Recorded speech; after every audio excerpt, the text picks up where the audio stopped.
kita akan belajar SNR lagi. Nah,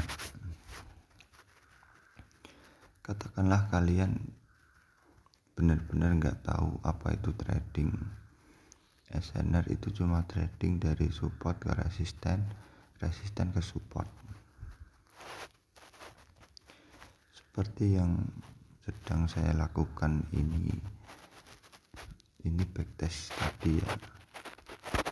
Yang ini resisten mau menuju ke support. Dan ini backtest entry saya tadi. Jadi gini, support, resisten, ini support, ini resisten, support, ya kan? Kita tandain support terakhir. Nah ini kan, nah biar jelas ini ya. Ini mau kemana gitu. Setelah support pasti dia akan mencari resisten baru. Resisten barunya di mana? Lah itu yang kita nggak tahu.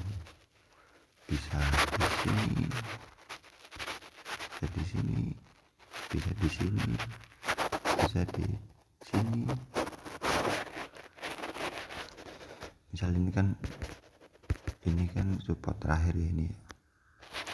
Katakanlah kita entry di sini. Oh support berarti dia mencari resisten baru. Jadi kita buy di sini. Misal di sini kita buy. Nah kita tunggu sampai dia bikin resisten baru.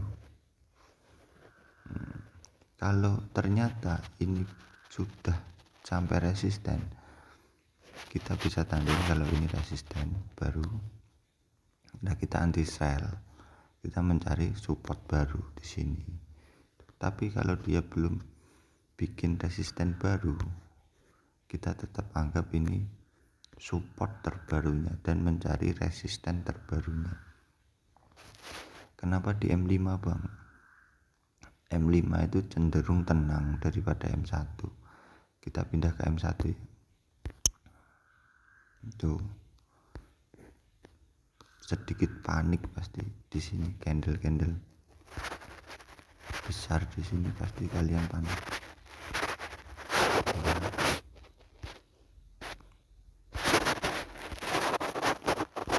Candle besar di sini bikin demand pasti kalian panik. Ini candle besar pasti kalian panik. Dan kita sarankan kita di M5. Tuh. Udah cuan kan? Tuh. Segini tipe cuan. Nih. Tuh. 197 kalau 0,1. Tapi kalau 0,01 15.000. Nah gitu. Belum paham bang? Nah kita pindah ke beda pair ya. Nah inilah BTC M5, support dan resisten. Support terakhirnya ini ya kan, berarti kita entry buy kan, di support entry buy, di resisten entry sell. Kita entry buy di sini. Misal kita entry buy di sini, di sini Nah kita udah cuan tuh. Kita close-nya di mana bang? Sampai dia bikin resisten baru, ya kan?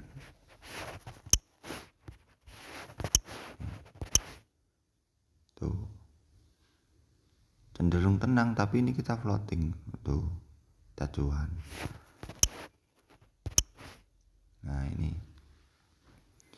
USD JPY, ini resisten baru kan ini. Berarti kemana bang? Dia mencari support baru. Setelah resisten kan pasti bikin support. Sell ya berarti. Resisten kita sell. Kita misal sell di sini. Kalau ini menjadi support baru, berarti nanti kita beli ini jadi support baru, kita mencari resisten, kita anti buy di sini. Kalau belum jadi support baru, kita masih menganggap ini resisten dan kita mati entry sell di sini. Oke, jelasnya kayak gitu.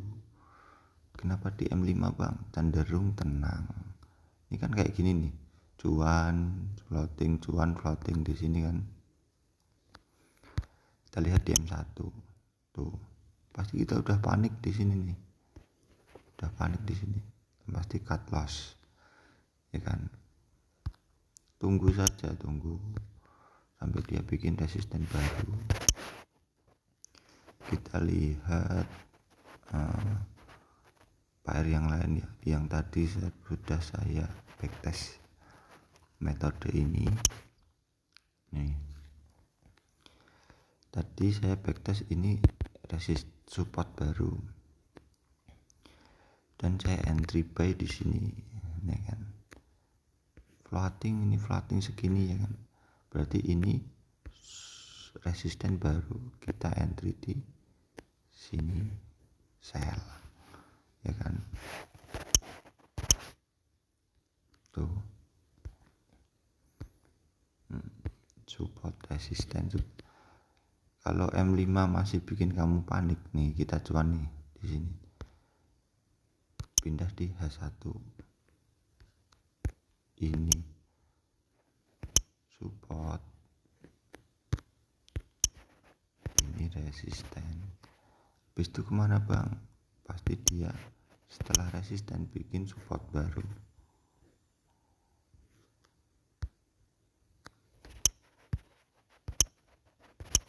Gini katakanlah. Nah, sampai di mana ya kita nggak tahu, terserah market itu. Begitu. Tapi kalau dia satu harus modal besar. Soalnya kenapa kalau dia satu harus modal besar?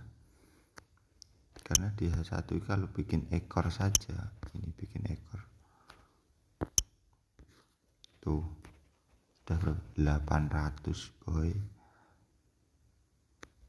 Tuh bikin ekor udah 1 juta boy.